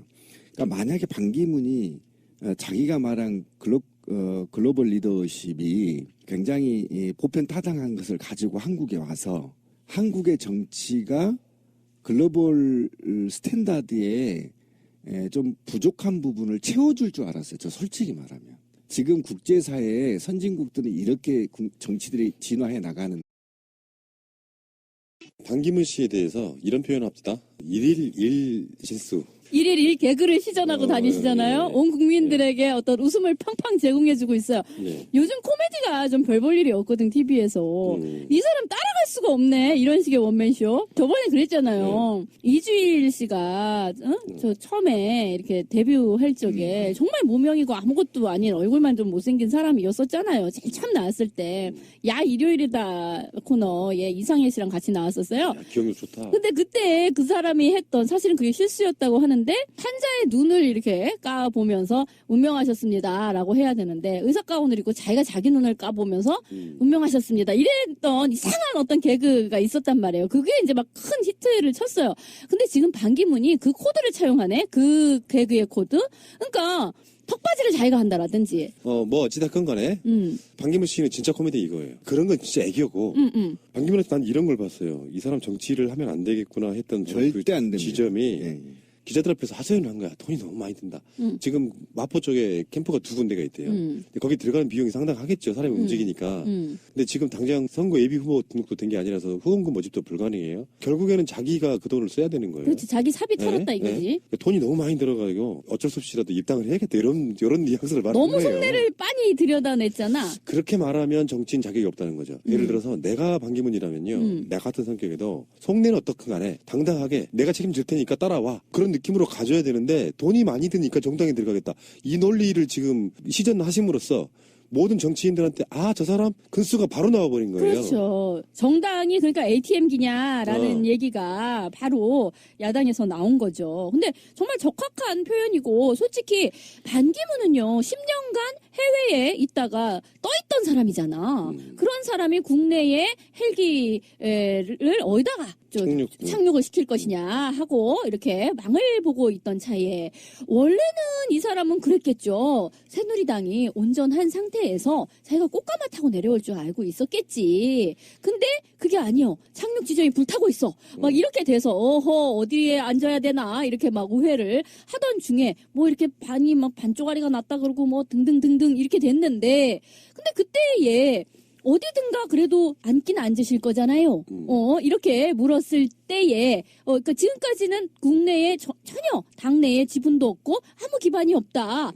그런데도, 나름, 굉장한 어떤 그 대우, 국내에서 마치 일당, 그 후보나 됐냐 이렇게 대우를 해주고 있는 판에 그 당은 그럼 어떻게 하실라고 딱 물으니까 글쎄 뭐 어디든 하긴 해야 되겠지 내 돈이 생돈이 들고 있는 상황이니까 이 말을 해버린 거지. 그러니까 현실이 녹록치 않은 게 박근혜 탄핵이 박인분에게 주는 영향 같은 건데 대선 같은 경우는요 240일 전에 예비 후보 등록을 받아요. 이게 8개월 전이지. 그러니까 숫자로 말하면은 올해 같으면 4월 20일부터 시작하는 거예요. 12월 달에 대선이 있는 걸로 가정하면. 근데 그 선관위 쪽에서는 대선이 언제 치러질지를 몰라. 헌재가 결정이 지고 있어. 그러니까 대선 예비 후보를 받을 수도 없는데 선관위 입장이라는 것은 탄핵이 안 됐을 경우도 가정을 해야 되잖아요. 그렇죠. 그러니까 법적으로는 4월 20일 이전에 탄핵 심판이 안 되면 4월 20일까지는 예비 후보 등록을 못 해요. 그러니까 4월 달까지는 20일까지는 생돈을 지가 써야 되는 거야. 그러니까 바지를 내릴 수도 없고 올릴 수도 그렇지, 없는 바로 반 그런 거예요. 엉거주춤한 상태에 지금 놓여 있는 거야. 근데 그렇게 속내 드러내는 정치인은 드물어요. 그러니까 정말 저도 어쨌든 반기문이 최근에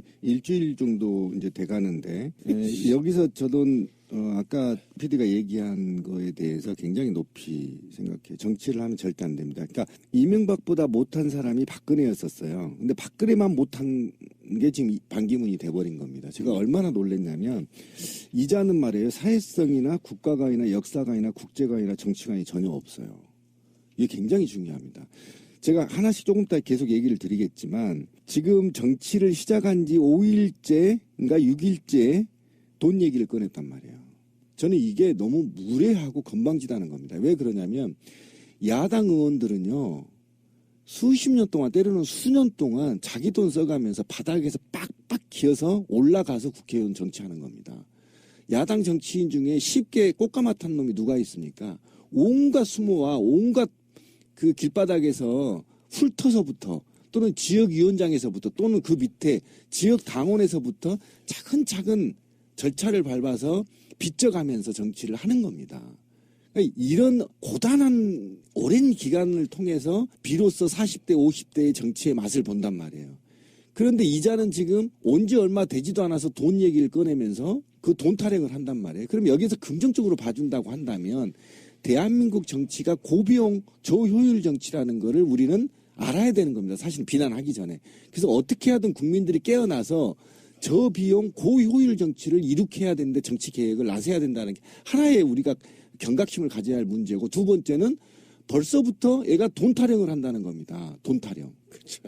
돈 타령 때문에 정당에 들어가야 된다는 이 모순이 얼마나 싸가지가 없고 건방진 얘기냐면 돈 때문에 당에 들어가는 겁니다. 좀 모자란 거예요. 그러니까 당과 조직을 위해서 또는 나은 정책을 위해서 그다음에 이것이 집권 가능한 수권 정당의 모습을 보이기 위해서 당에 가는 게 아니야. 그냥 즉흥적으로 내가 돈이 없어 막 돌아다니서 쇼를 해야 되는데 이런 개 같은 경우가 어디가 있습니까? 우리나라에서는 일종의 떴다방식으로 그러니까, 네. 어떤 정치인들이 막 그 선거 때 이렇게 난립을 하고 이런 게 굉장히 정치 후진국적인 양태를 보인다. 정당 중심의 정치가 이제 안착이 돼야 된다라는 게 이제 많은 정치학자들의 그동안의 분석이었었어요. 그래서 그래도 이제 지금은 한 정당에서 한 후보를 어떤 안정적인 경선의 과정을 통해 가지고 내는 그 방식이 이제 겨우 고착이 되나 마나 하고 있는 지금 상황인 거잖아요. 그런데 지금 이 사람이야말로 떴다방도 이런 떴다방이 없는 거야. 그냥 후보는 난 날라왔어. 후보는 날라왔고 자 땅바닥에 어떤 당이 있는지 볼까 어디 앉을까 지금 이러고 있는 상태인 것이고 이거는 전혀 정당과 이 사람 간의 화학적 결합이라는 건 불가능하다는 거예요. 아무런 소속감도 없고 그리고 원래 정당이라는 거는요, 어떤 정치 철학과 정책을 공유하는 사람들이 어떤 권력을 잡고자 모이는 이익 집단이잖아요. 정당이라는 게. 근데 이 사람에게는요, 나는 후보고 나머지는 나한테 시다바리를 해줘야 되는 거야. 돈을 모아주고 조직을 모아주는 그런 탑다운 방식으로 이 사람들이 나한테 봉사해줘야 되는 것이지, 나는 그 정당과 어떠한 정치 철학이나 이념을 공유할 필요도 없고 그동안 산전수전을 겪을 필요도 없고, 이게 뭐예요? 이게 정말로 잘못된 특권 의식인 거잖아요. 게다가 돈도 돈이지만 이 사람이 팽목항 같은 데 갔을 때에 이 사람을 막 따라다니면서 위안부 합의 잘 됐다라고 칭찬한 그거 어떻게 된 거냐, 그거 해명해라 라고 막 사람들이 손피켓을 들고 다녀요. 그리고 기자들도 그렇게 묻지요. 위안부 합의에 대해서 지금도 그렇게 잘 된 거라고 생각을 하느냐, 이렇게 많이 묻고 있단 말이에요. 그런데 이 사람이 그거에 대해서 또 불편한 속내를 드러냈어. 뭐라고 얘기하냐면, 기자놈들이 나쁘대. 기자 나쁜 놈들이래. 그렇게 묻는 기자들이 나쁘대. 와, 워딩도 박근혜랑 어쩜 그렇게 똑같아. 나쁜 사람. 라고 얘기를 하면서, 내가 뭐 언제 위안부 합의에 대해서 내가 뭐 그렇게 대단한 잘못이라도 한 양 그렇게 자기를 몰아붙인다는 거야. 그냥 틸거리에서 대충 잘 되었다. 대상물, 도구물로 사용을 했다라는 점에서 사악한 기획이라고밖에 볼 수가 없는 거고요. 그 디테일에 있어서도 그나마도 잘하지 못했다라는 점이 이제 우스꽝스러운 거고, 그 다음은 그런데 해명을 함으로써 자기가 실수를 한 정도가 아니라, 그 시설 자체가 잘못된 걸로, 이제, 오히려 논란이 더 확대되는 그런 상황이잖아요. 그렇죠, 그렇죠. 근데, 선친묘에 가가지고 한 그 이상한 짓거리에 대해서도요, 이제 막 왜 그 지가 마시냐, 이제 막 이런 얘기가 나왔잖아요. 그게 이게 나오니까 거기다 대고 또 해명을 한답시고, 집집마다 다 법도가 다른 뱀이요, 이런 소리를 또 했어요. 그러니까 사람들이 트윗에다 그러더만, 아니 지 하나 욕먹고 끝나면 될 것을 자기 집안을 완전히 개 쌍누무 집구석을 만들어야 속이 시원하냐, 이런 얘기를 하더라고. 그런데 또 주겔러에서, 그러니까 주겔에서 또 찾아냈어. 이 사람이 2008년도에 자기 집안의 제사를 지내는 것을 딱 보여줬는데, 그땐 제대로 하더만. 그러니까 뭔 소리냐면은, 이 사람은 해명을 하면 할수록, 그러니까 어떤 겸허한 마음을 가지고 내가 내 선에서 어떤 논란을 축소시키는 일을 하지를 못해요. 계속 해명을 함으로써 사람들을 점점 더 열받게 만드는 짓을 하고 있는 건데요. 나는 이 사람이 지금 와가지고 했던 온갖 열받는 짓거리의 이야기 중에서 최고는 결국 청년들에게 한 얘기가 아닌가 싶어요. 제가 봤을 때는 이 사람은 그냥 고문관이에요. 달리 표현하면 개념 없는 사람을 나는 고문관이라고 봐요. 실수라고 쳐요. 이렇게까지 실수가 많은 사람도 좀 보기 드물고. 드물죠. 앞으로 계속 될 것 같은데, 건드리지 말아야 될까 건드렸어요. 태주는 그럴 수 있고, 다 그럴 수 있는데, 그래. 애비양도 그럴 수 있고, 다 그럴 수 있어. 그런데 청년 문제는요, 박근혜가 불과 얼마 전에 종농가라고 했다가, 그러니까. 대통령에 오를 자들은 밖에 나가서 개고생해라 이렇게 말하면 안 되고, 내가 당신들을 위해서 뭔가 이 자리를 만들고 싶은데 날 찍어줘, 요거 개념으로 가야 되거든요. 근데요, 이 사람은요, 이 일종의 타임머신 같은 거를 타고 뭐랄까 과거에서 그냥 온 사람이에요. 그러니까 왜 한국은 다이나믹 코리아라고 얘기를 하잖아요. 한국에서 이 사람 10년 떠 있었어요.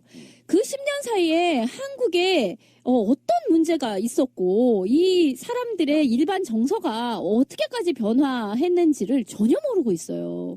한국은, 저는 이제 제 친구가 외국에 있어가지고 이제 한 1년 단위로 대략 오거든요. 그럼 이제 1년치 설명을 해줘야 돼, 얘한테. 한국에서 무슨 일이 있었는지를. 막 1년치 설명을 하느라고 막 하루 정도 막 머리가 오면 욱신욱신 하는지 몰라요. 근데 그것도 설명해주기가 쉽지가 않아. 1년 정도 얘기를 해줘도. 근데 얘가 처음에 미국에 갔다가 처음 돌아왔을 때는 9년 만에 돌아왔었어요. 9년치 얘기를 해주느라고 나는 죽는 줄 알았었어, 진짜로. 근데 한국이란 나라에서요, 10년간 바깥에 떠있다 오잖아요. 정말 이거는 이해할 수 없는 요지경, 정말 설명할 길이 없는 사태에 빠져요. 그리고 특히 최근에 10년간 도대체 무슨 일이 있었는가. 사람들은 왜 옛날 10년 전만 해도 젊은이들 아프니까 청춘이요. 내지는 해외에 나가서 많은 기회가 있고 자원봉사라도 라는 이야기는 그냥 그렇게 얘기할 수도 있고 뭐 나름 해외를 많이 해집고 다닌 사람으로서 하는 뭐 덕담일 수도 있고 그랬을란가 몰라. 10년 전만 해도. 근데 지금은요. 그 얘기하면 야, 칼 안 맞는 게 다행이에요. 진짜 욕먹는 건 고사하고 진짜 총알 날라와요. 그 소리를 이 사람은 아무런 개념 없이 그냥 한다는 거야. 그러니까 조선대학교 강연회에서 참 말하기도 창피한데 아이고 진짜 부끄러워 죽겠어. 네. 그 사람이 유엔에 가서 국적 코리아를 달고 활동했다는 게 10년이 다 보이거든.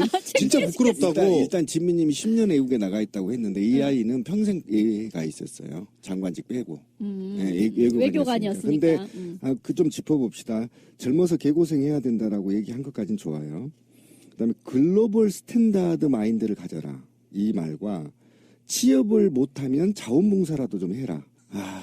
인턴을 확대해야 된다. 글로벌 마인드. 그 시대는요, 5년 전에 가버렸어요. 아까 지민님 얘기했죠. 한국 사회에서는 5년 전부터 글로컬 리더십이라고 얘기를 합니다. 그러니까 뭐냐면 글로벌 리더십은 이미 국제사회에서 통용되지 못하고 있다. 그래서 글로컬리즘은 뭐냐면 내 것이 세계적인 것이요. 이거예요. 한국말로 하면. 그러니까 네가 갖고 있는 특유의, 네 지역이 갖고 있는 특유의 문화를 국제 문화와 융합해서 새로운 문화, 새로운 청년 리더의 철학을 가질 때인 거예요, 지금. 그러니까 우리가 한번 보세요. 그러니까 김치가 세계적인 것이여 가는데 전라도 김치를 미국에다 갖다 좀 먹겠냐고요. 제가 쉽게 설명하는 거예요.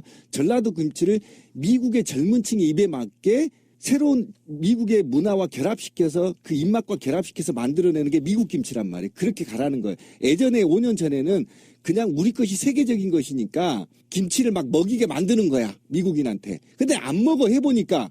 그러니까 이제는 그러지 말고 미국의 글로컬과 한국의 글로컬이 결합된 새로운 문화가 창출되는 사회란 말이에요. 그래서 대한민국의 모든 고등학교, 대학교들이 글로컬리즘을 양성한다고 지금 돼 있단 말이에요. 그런데 이것도 좀 후진적인 거고요. 그 다음에 인턴 제도는 이미 이명박 정부 때 폐기된 정책입니다. 박근혜 때 손도 못 내봤어요. 초기에 내놨다가.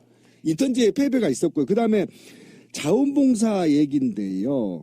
이 자원봉사라는 것은 내가 먹고 살 게 있고, 내가 직장이 있고, 그리고 거기에서 내 휴식 시간을 쪼개서 하는 게 자원봉사입니다. 자원봉사 먹을 게 없고 의식주가 해결이 안 됐는데 자원봉사를 하면 어쩌라는 겁니까? 내 미래는 누가 책임지고 나는 누구하고 결혼하고 나는 향후에 자식을 어떻게 낳고 자원봉사다마다 죽으라는 거예요? 그러니까요. 이게 이 사람이 10년 전에 이 얘기를 했으면 그럭저럭 먹히는 얘기라니까. 그래도 2개밖에 안 먹혀. 아니 그러니까 보세요. 그게요. 그때 그러니까 노무현 정권 때 또는 그때에서 바로 이명박 정권 넘어갈 때 대략 그 정도를 한번 생각을 해보자요. 우리 머리를 그때로 한번 되돌려 보자고. 그때는요. 뭐가 글로벌 스탠다드가 어쩌고 저쩌고 얘기를 하면 그럴듯하게 들렸어요. 진짜로. 말장난이지. 그러니까 대충 그렇게 들렸어. 그런데 그거에 대한 폐해를 이미 다 경험을 하고 있어요. 그러니까 보세요. 글로벌 좋아. 세계의 국경이 없어져. 좋아. 다 뭔가 앞으로 대단히 미래가 막 좋게 느껴지는 그런 느낌이 있어요. 그런데 글로벌이 뭔지를 이제는 너무 잘 알아. 뭐냐면 이거는요. 상류층에게 있어서 글로벌은요. 뭐 비행기 타고 미국에 갔다가 홍콩에 갔다가 한국에 왔다가 별장은 저기 하와이에 있고 뭐는 어디에 있고 하는 식의 아주 최상층에게에서의 뭐 정말 자본의 국경 없는 이동과 그런 식의 어떤 상류층이 전 세계를 무대로 아주 희희낙낙으로 사는 그거가 있을 수 있죠. 그런데 돈이 없는 상태의 사람에게 세계화 내지는 글로벌은 도대체 무엇이냐면 이주노동자가 되는 거예요. 이주노동자. 그러니까 박근혜가 중동 가서 뭐 어째라라고 하는 거는요. 중동 가서 우리가 건설 노동자 되고 빡빡 일하는 이야기야. 그러니까 이주 노동자가 그러니까 세계화의 산물로서 이주 노동자가 있잖아. 전 세계에. 그러니까 세계화가 돼서 다 좋아지는 게 아니고 상류층은 무지하게 좋아지고 거기 밑바닥에 깔리는 사람은 무지하게 괴로워지는 가정도 해체되고 내 삶의 터전도 없어지고 이걸 말하는 거예요. 그래서 이 지금 신비님이 이야기한 거기 글로컬의 이야기는 뭐냐면은요. 우리라는 정도의 이야기를 한 것을 가지고 나를 왜곡된 형태로 몰아세운다. 이렇게 얘기를 하고 있는 거예요. 무슨 기자가 나쁜 사람들이래. 그런데 지금 민중의 소리에 우리 방송에도 자주 나오시는 김원식 기자님이 또 뭔가를 파헤치셨어요. 뭐가 나왔어. 뭐냐면 이 사람이 2013년도에 대담집을 낸 게 있는데요. 놀라워라. 일본이 머리 숙이고 사과할 필요가 없다. 아시아 나라들에 대해서 일본이 자꾸 이렇게 사과를 해야 된다는 식의 요구를 하는 것은 부당하다. 일본에 대해서 사과 카드를 남용하지 말아라. 그리고 한일 관계에 대해서는 건설적인 관계가 되는 것이 동아시아 안보에 도움이 된다. 이게 지금 그 위안부 합의를 둘러싼 한중일 삼각동맹 그거가 무엇이 다릅니까? 2013년도에 이미 이 사람은 이런 생각을 하셨네. 그러니까 미국의 충실한 똥개로서 그 역할만 충실히 한 거라고 보고요. 불과 얼마 전이죠. 한국에 들어오기 직전에 뉴욕에서 기자간담회 했거든요. 거기서 했던 말이 더 좀 충격적이라고 좀 보는데 정당이 뭐가 중요하냐고 했어요. 그런 개념이 없는 사람인 거예요. 기자들이 물어볼 거 아니에요. 한국에 들어가면은 어느 정당으로 가실 겁니까? 라고 물어보면 정치적 철학이 없으니까 정당이 뭐가 중요하냐? 난 후보고. 뒤에 가로 열고가 빠져 있는 거예요. 나를 모셔가는 곳이 중요하지. 그게 어디든 상관없이. 정치 철학 없음. 돈도 없음이 아니고 돈도 쓸 수 없음. 그럼 이 사람은 뭐 어떻게 돼야 돼?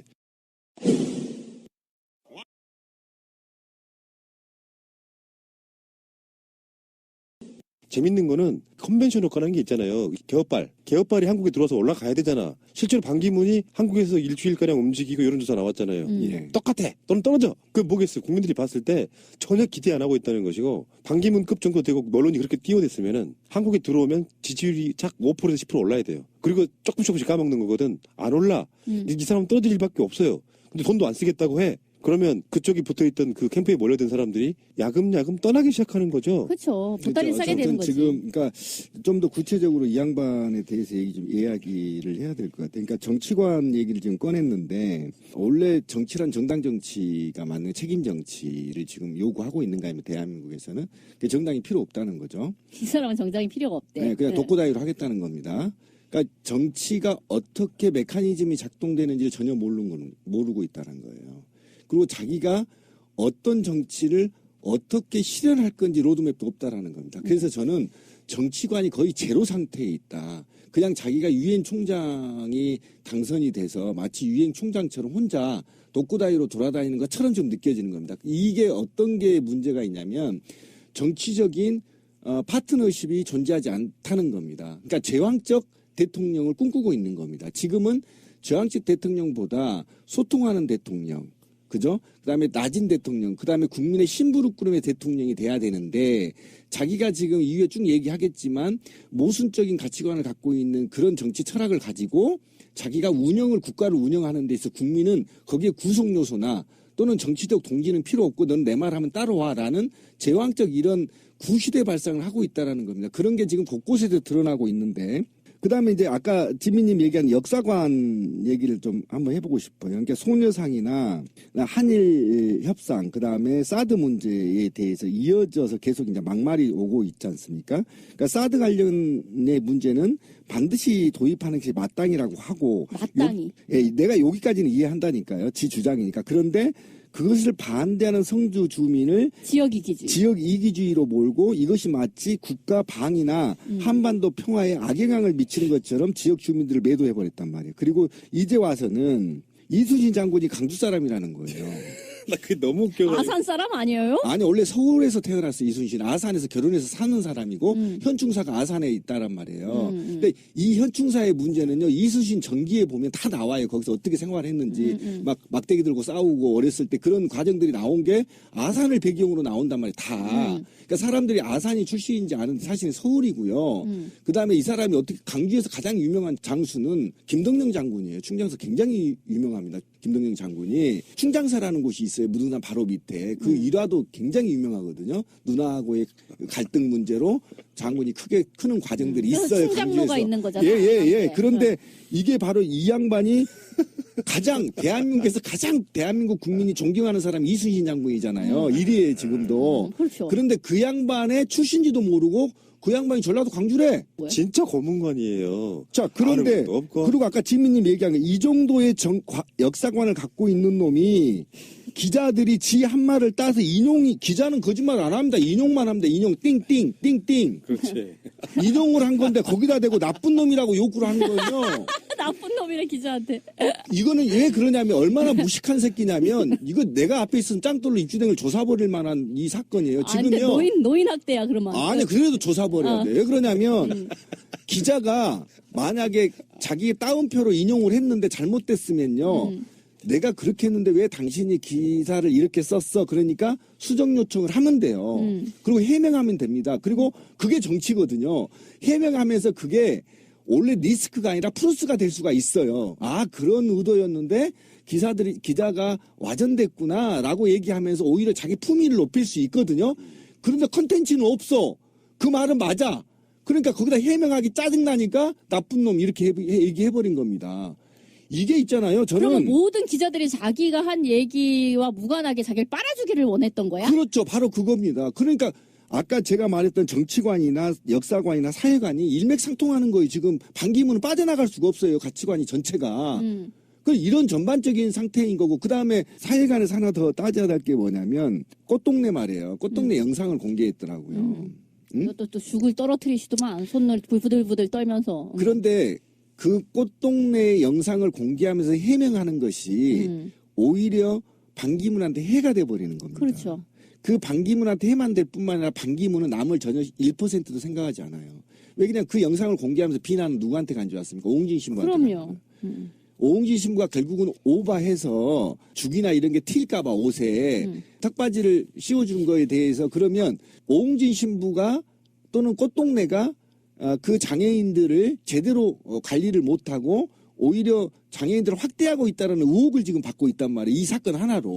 그러면 오히려 자기가 죄송합니다. 제가 너무 과잉 의존에 이걸 공개할 게 아니라 상대방을 배려한다라고 한다면 적어도 제가 무리를 이렇게 죄송합니다. 아직 한국에 와서 한국의 문화나 기타 이런 것들을 잘 이해하지 못하고 있어서 배우는 과정입니다. 겸손하게 하면 될 것을 남을 다 죽이고 지만 살아나. 이거는 완전히 사회관이 0점이에요. 근데 해명이 독이 되는 거는요, 그것뿐만이 아니에요. 그러니까 지금 그렇죠. 보세요.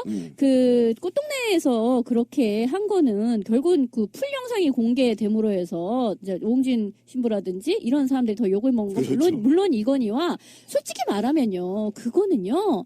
뭐 사진이 어떻게 찍혔다 또는 뭐 이렇게 상체를 일으키지 않았다 등등도 있지만 가장 중요하게는 애초에 그딴 기획을 왜 했느냐부터를 따져야 되는 거예요. 그거는 아무런 저항도 할 수 없는 사람을 자신의 피사체로 사용함으로써 자기 인기를 위해서 그렇게 한 거잖아요. 그거는 예전에 왜 나경원 그 후보가 막 장애인 그 시설에 가가지고 알몸 목욕을 시키는 그거나 마찬가지죠. 아무런 저항도 할 수 없는 사람을 자기가 선행을 베푸는 자라는 네. 우리 한국은 그가 주장한 것과 기존의 토착적인 정치인들이 주장하는 것들이 어떻게 차이가 있는지에 대해서 공부하는 계기가 될 줄 알았거든요.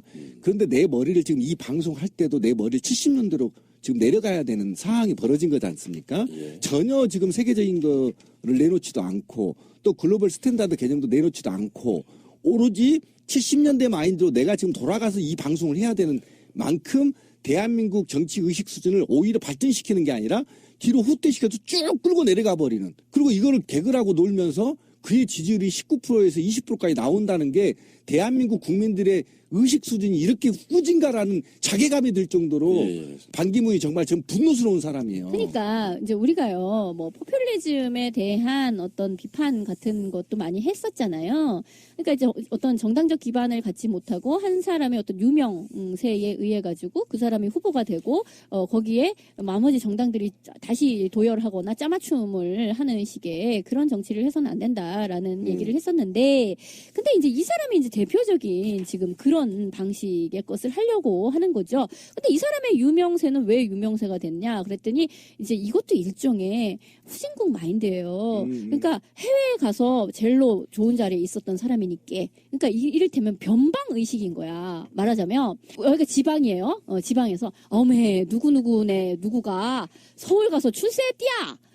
서울에서 높은 자리에 있다 내려왔디야. 이런 식의 마인드인 거예요. 변방의 의식인 거죠. 그러니까 그러면 그 사람은 어떻게요? 여기 와가지고 아무 자리라도 아무 기관장 자리라도 하나 꿰차는 것이 맞지? 지금 거의 그 수준의 지금 사고를 하는 거예요. 네, 그래서 한국에 와서 보여주는 몸개그 첫 번째 그건 그냥 해프닝이라고 치고 각종 인터뷰 같은 게 드러나는 어떤 뭐 대언론관이라든지 위안부 합의 세월호 문제 또는 청년 문제 같은 것들이 드러나는 그 사람의 어떤 부실함, 허약함, 좀 모자람, 심지어는 고문관. 근데 저는 코어는 두 가지라고 보는데요. 하나는 유엔이 어떻게 유권 해석을 내려주느냐예요. 이제는 출마 자격이 있다 없다 그 부분하고 두 번째는 지금 이제 비리 쪽에 연결돼 있는 건데요. 다른 거는 그냥 동생, 조카, 아들이라고 칩시다. 유엔에 납품하고 뭐 조카나 동생이 하는 사람 일이 다 주요 고객이 유엔이었다고 하면 그냥 그렇다 칩시다. 그건 우리나라 문제 아니니까. 근데 지금 가장 중요하게 드러나고 있고 정치권에서 가장 민감하게 보고 있는 거는 박연차 문제입니다. 박연차 문제인데 그 당시 그랬다는 거예요. 이인규 중수부장이 박연차 그 게이트 때 돈 준 사람이 누구냐 이렇게 불러라 하니까 적어냈을 거 아니에요. 더 있잖아. 그 정도는 부족해라고 해서 거기에 지금 반기문이 들어있는데 진짜 재밌는 거는요. 지금 박영수 특검이 그 당시 변호사였어. 그 당시에 박연차의 변호사였기 때문에 너무나 잘 알고 있다는 너무 겁니다. 웃겨. 그러니까 박연차를 변호했던 박영수 특검이 반기문을 수사할 수도 있는 이 상황까지 와버린 거거든요. 고소 고발만 있으면 얼마든지 가능하다고 보는데 이게 너무 재밌는 일인데 어쨌든 박연차의 변호사였던 박영수 지금 현재 그 특검에 가 있는 박영수 그 사람이 이미 그러니까 박연차를 변호하기 위해서 누구누구에게 돈을 갖다 줬다라는 그 리스트를 만들어서 당시 검찰에게 줬다는 거예요. 당시 검찰. 그러니까 줬는데 그러니까 준 게 확실해. 그래서 그게 검찰로 넘어갔는데 그때에 누구가 받았다라는 것이 나올 적에 이 사람은 빠졌다는 거야, 반기문은. 그리고 나서 이제 노무현 전 대통령이 이제 서거를 하는 바람에 더 이상 뭐 캘 거 없고 그냥 덥세 넘어가세 이렇게 됐다는 거예요. 그래서 그럼 그 파일은 어디에 가 있느냐? 그 서류는 어디 가 있느냐? 검찰청 캐비넷에 고이고이 들어있지 이걸 누가 없앨래야 없앨 수도 없는 거니까 그대로 있음 이라는 거죠. 그래서 만약에 이 반기문이 이걸 보도를 한 한겨레나 이런 쪽에다가 고소 고발을 하면 바로 검찰청 캐비넷이 열린다라는 이야기예요. 제가요 최근 영화 소개 하나 할게요. 더킹이라는 영화 이번에 더킹 예 조인성 주연 정우성이 나오는데요. 정말 미남 둘이 나오니까 정말 참 물론 눈호강도 하는 데다가 그게 중요한 게 아니라 검찰 권력을 통해 본 한국의 현대사를 보여주는데요. 지금 제가 말씀드린 검찰청 캐비넷에 있지라는 것이 도대체 무엇을 의미하는지를 이 영화는 너무나 친절하게 이야기를 해줍니다. 거기에 딱 명대사가 그런 게 있어요. 사건도 김치처럼 익혀 먹어야 맛있다. 검찰 놈들은 자기한테 들어온 사건 그 모든 팩트 진실들을요 자기네 좋을 대로 김치독에다 묻어놓습니다. 필요할 때 꺼내서 그렇죠. 적당히 익었을 때에 또 자신들이 불리할 때 또는 국면 전환을 해야 될 때에 거기서 하나씩 딱 꺼내가지고 씁니다. 지금 이 사건이 거기에 들어가 있는 사건이라는 거예요. 지금 정치권에 아주 미묘하게 흐름이 지금 시작됐는데 박지원을 보면합니다. 박지원이 국민의당 대표 됐죠. 그래서 외연 확장이나 안철수를 포기하는 듯한 뉘앙스가 좀 있었어요. 근데 그거를 갑작스럽게 거둬요. 그게 이제 박연차 게이트에 반기문이 있다는 걸 확인했다. 이게 빼박 팩트라는 거잖아. 그럼 어떻게까지 갈 수가 있냐면은 저는 지금도 정두원도 그렇게 말하고 있고요. 정두원하고 저는 결이 같아요. 동지야. 반기문은 중도 낙마할 것이라고 보고 있는 거예요. 안철수도 또 그렇게 얘기를 한 바고. 그러면 어쩔 수 없이 어떤 상황이 벌어지냐면은 새누리당의 미미한 후보랑 비박당 승민이 나오고 그래서 양강 구도가 국민의당이 그리고 싶어하는 그림은 안철수, 문재인이 붙는 거라는 거예요. 그렇죠. 그 정도로 1대1로. 지금 그러니까 지금 역대 이렇게 스포트라이트를 받고 들어왔지만 컨벤션 효과 전혀 미미한 사람은 이런 사람도 드문 거예요. 그러니까 사실은 반기문이 저렇게 똥볼을 계속 찾아오면서 대권 주자로 가 있는 게 솔직히 말하면 야권 입장에서는 가히 나쁘지도 않아요. 그렇죠. 이런 진짜 청년 폄하 발언까지 하셨는데 적당히 표를 잠식하면서 있어주면 참 괜찮겠어 그것도. 그리고 유승민도 나오고 반기문도 나오고 이러면은 참 좋겠어.